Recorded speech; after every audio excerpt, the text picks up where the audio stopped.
Alright everyone, it's time to talk about the good old days that the vast majority of you were not actually part of on YouTube. I'm talking about like 2008, 2009 era YouTube. Now, a long time ago. That's, showing my age, I suppose. Technically, I arrived on YouTube in 2007. So, original gangsta era of YouTube. The first wave of YouTubers when Tourette's guy was like on top. Things like that. Chris Crocker or something. It was a very funny time. Back then, YouTube was a mess. In all honesty, I mean, it was still fun. It was still very entertaining and new and interesting in every way, but it was also a mess. It was a mess of raiding and flagging parties and trolls and people doing crazy shit.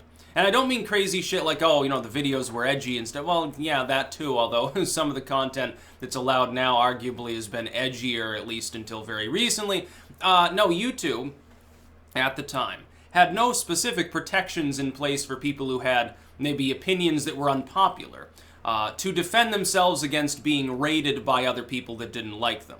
Likewise, there was very little that they could actually do about trolling raids in which people would attack their content other than to lock that content down. So basically, oh, this video has no comments and ratings because, otherwise it's just be trolled anyway. YouTube didn't really crack down on that sort of stuff until around 2010 when they began. And I can't remember exactly when the partnership program was truly implemented and expanded, but that was pretty much the death knell of raiding parties, because then all of a sudden YouTube said, okay, this has become a problem. We don't want to alienate our user base. We've got a bunch of people. They get raided, they get their account taken off. By the way, early on there was no appeals process either. You could contact YouTube directly through a very, very complex process and beg for your account back. Chances are you weren't going to get it. If you had to have like URLs that you couldn't access because your account is gone and stuff like that. It was a very weird process that they had. They've much simplified it now. You actually have like an account team that deals just with verified creators, like, over 100K, or they belong to a major brand. They've got extra staff for anyone over 10K, I believe it is, essentially. So it's sort of a meritocratic system now. If you've shown, hey, my content has some degree of popularity, you gain some protection against being raided. So at least the larger, more popular creators were able to sort of rise above that fray, and then YouTube started actually cracking down on the whole raiding thing and taking it more seriously, and things got a lot better. So at that point, we entered the golden age of YouTube, in which censorship was scant.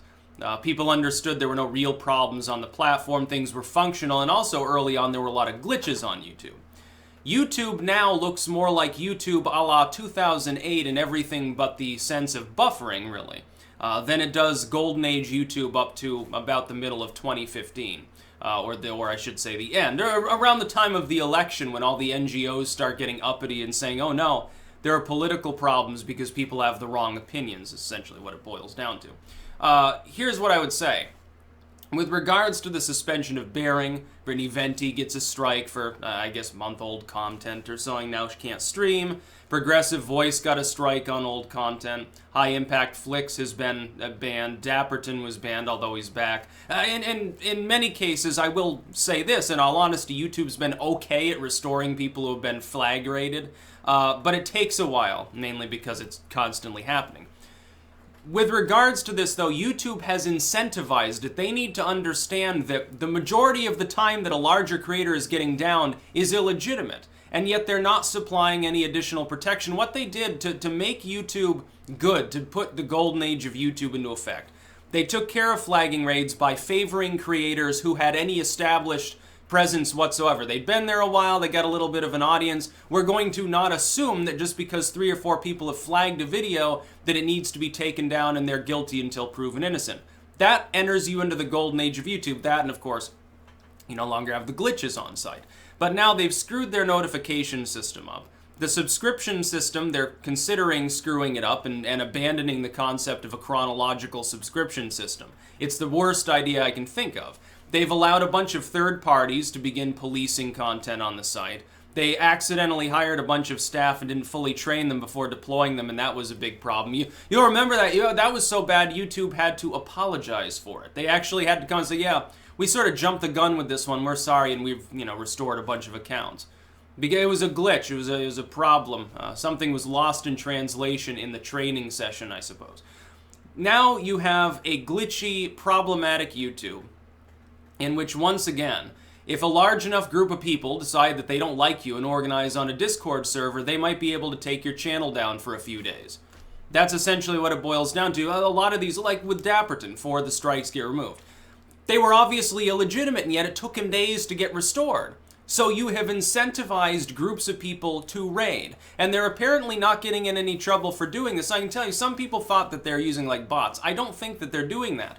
What they're doing is organizing offsite, again, especially on Discord servers, in order to coordinate attacks by people using their individual accounts. And when they do this, they don't actually get a strike for false flagging. They should.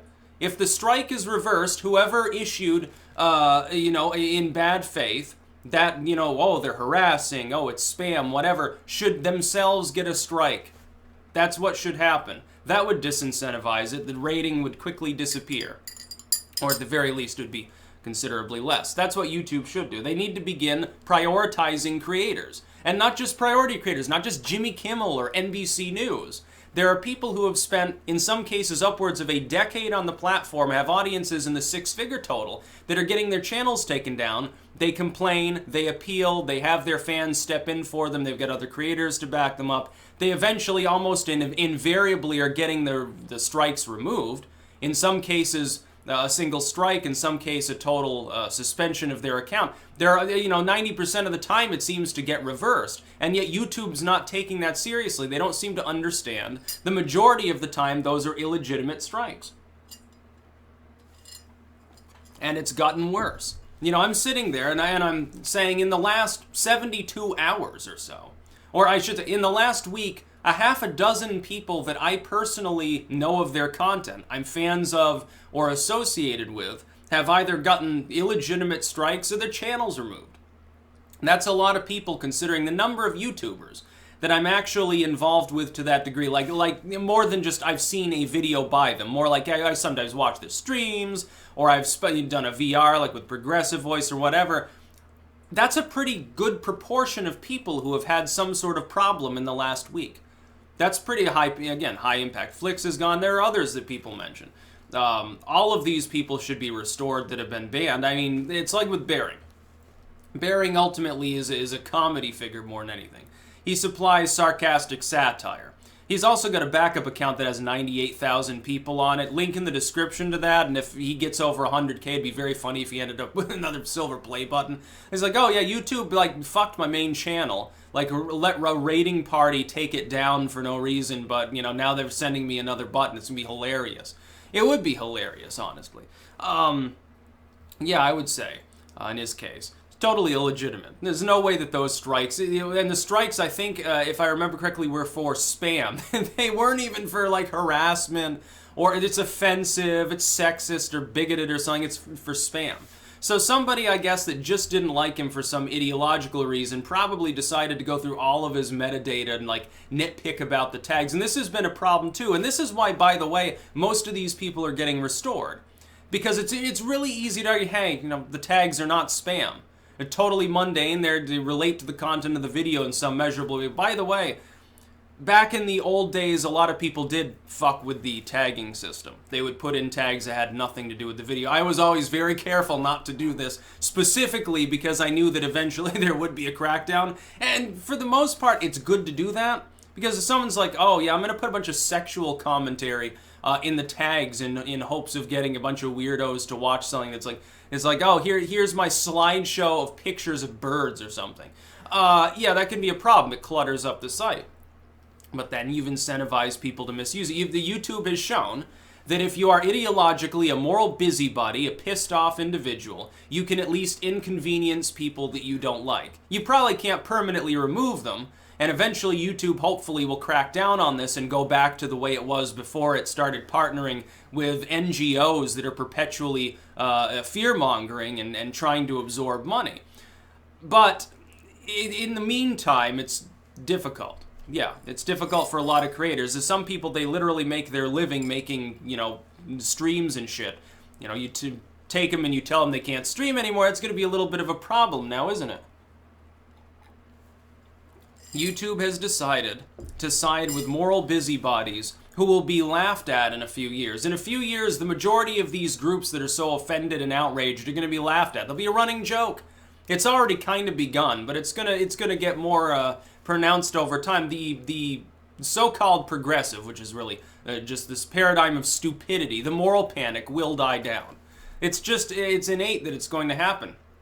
It's almost a little bit like, in the late 2000s, when I was first on YouTube, in 2008 and so forth. A lot of people, it was the religious community, really. This time around, it's social and politics more, but back then, the larger users, a lot of them were religious back then. You get something like some cringe lord like Venom Fang X or something. That was really a big part of YouTube at the time, and it was a fucking war.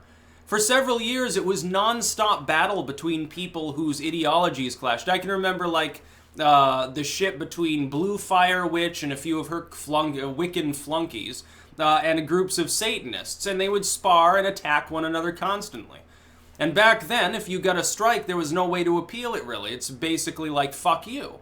Now you've got an appeal system, but in some cases, these people, their channels are being down to the point where they can't even log into their account to appeal things. Well, yeah, that's a little bit of a problem now, isn't it? A little bit of a problem.